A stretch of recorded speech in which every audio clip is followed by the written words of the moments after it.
Good afternoon. We are currently following a high-speed pursuit. This is in northeast Houston on alll, and you can see who police are following right now. This looks to be an older model SUV, gray in color, now making their way through the streets of northeast Houston. At this point, we're trying to find out more about the circumstances surrounding this chase, how it started, and why. I can tell you that law enforcement will want to know if this driver is armed, because that would impact how they actually approach this vehicle.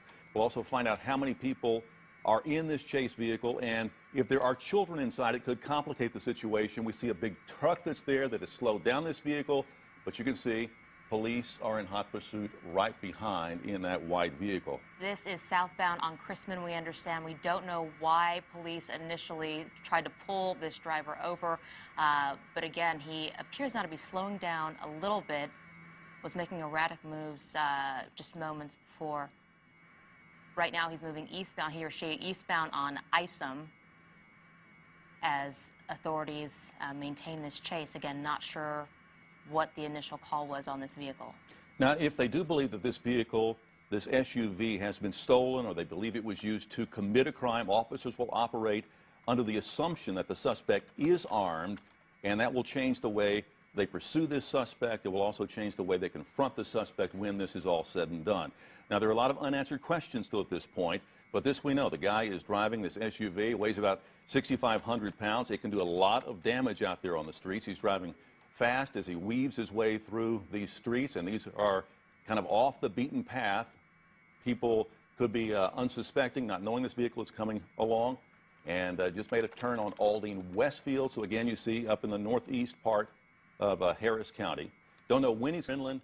He is driving this car, and these people drive erratically. They drive dangerously, and he's been doing this now for 10 minutes. 10 minutes or so. We understand this pursuit, even though it's been just for about 10 minutes or so, 100 miles an hour was the rate of speed at one point.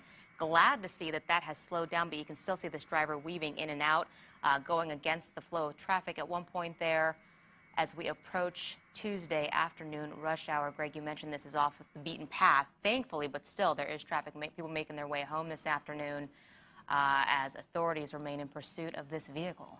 Well, also keep in mind that whatever they have done at this point, one thing is certain now, that whoever is behind this wheel, they will face charges now because they refuse to stop. At the very least, they're going to face charges involving this chase, most likely felony, evading arrest charges, and who knows what else by the time this is over. Let's just hope no one ends up getting hurt.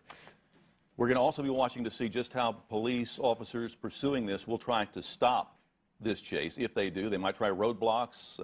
They might try a rolling roadblock where one patrol car gets in front of the chase vehicle, tries to slow down while the pursuing officers kind of close in from behind and just kind of squeeze him in. But again, you can see as he just makes his way through northeast Houston, through these back roads, doesn't really know where he's going to go, looking for a way out, but very rarely do they find a way out. Well, here he's on Abner Street now, kind of weaving back and forth all over the place.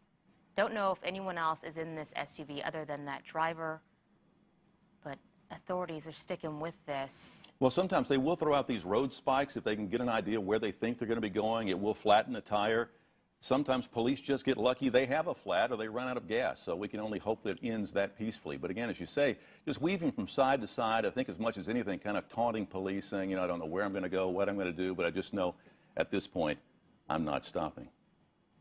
Rate of speed, not too quick right here. It was moving a lot faster a few minutes ago. We understand he reached a mile per hour of 100. Slowing down here to make this turn. These are tight turns around this residential area. You're hopeful that there aren't pedestrians as he moves southbound here on Imperial.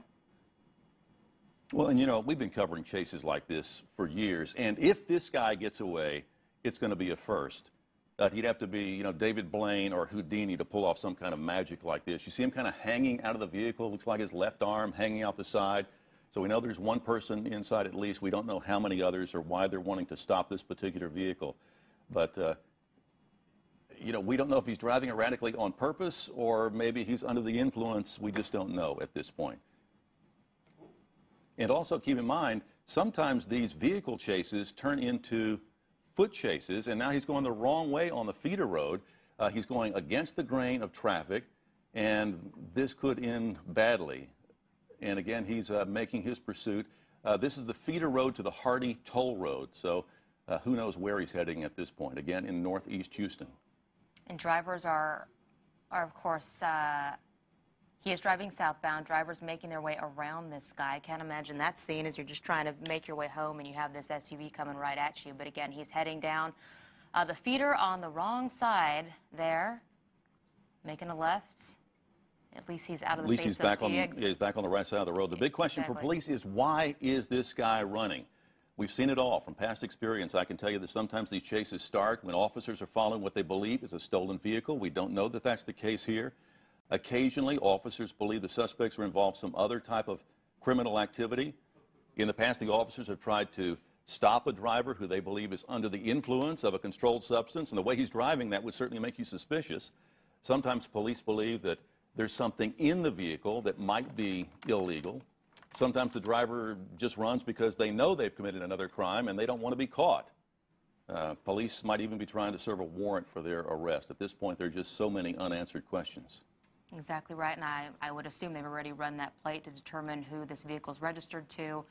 But this guy just making some crazy moves in his SUV, just weaving back and forth, not going too quick at all. And as you mentioned, Greg, we're hoping this ends peacefully. We'll stay with this until this pursuit is over. But the erratic driving continues from this guy. Absolutely, and regardless of what they're doing or why, this kind of wild, unpredictable, reckless driving, frequent lane changes, weaving in and out of traffic, side to side, going the wrong directions, it puts other lives in danger, and that's certainly what's happening here today.